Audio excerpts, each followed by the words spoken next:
So I was a really troubled teen, always running away from home, getting into trouble with my friends. I was using drugs and just running around in and out of juvie. And pretty much I remember my judge saying, like, if I don't send you here, you're going to be dead or in prison by the time you're 18.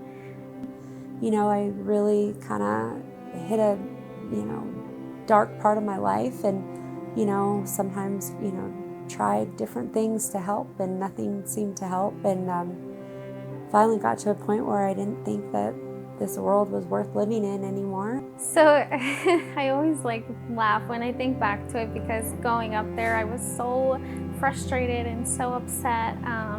I really didn't want to go. I didn't want to be there. My family, as being one that doesn't really want to have to deal with it, was really on board when someone recommended Mingus, and of course I was completely against it. They're saying, we're going to send you away to this mountain, way far away, and to me it just felt like they were just kind of throwing me away and just kind of giving up on me. So when I came to Mingus, I was pretty defeated. I had a really rough childhood. My mom, she was a user, and my dad, he was very abusive.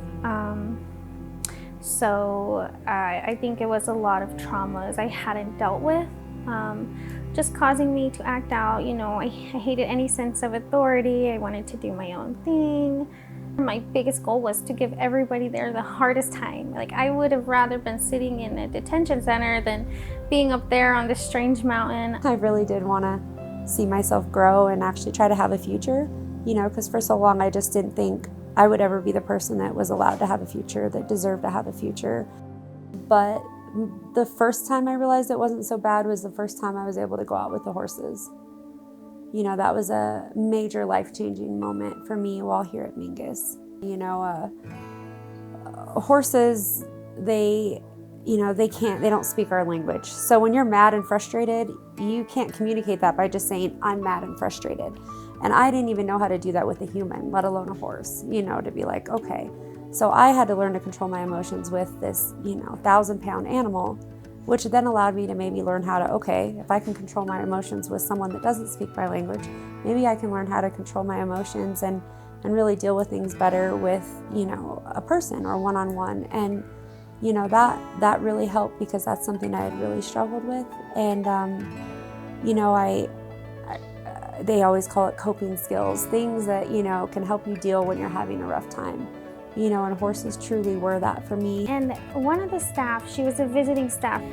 We really just went head to head, and eventually she's just like, what is going on with you? We need to figure this out. She did not give up on me, and I gave her plenty of reasons to, I was one of the more challenging kids up there. I wanted to give everybody a hard time. I was making sure that, they were getting their money's worth up there. But she never gave up on me, and she's still a really big part of my life today. After going through all of that, I'm extremely grateful. It took me a while to get to a point where I knew that I needed help, and that Mingus was here to help me. Looking back now, I realized I was put in an environment for me that was safe. I was protected away from myself and from some outside stuff.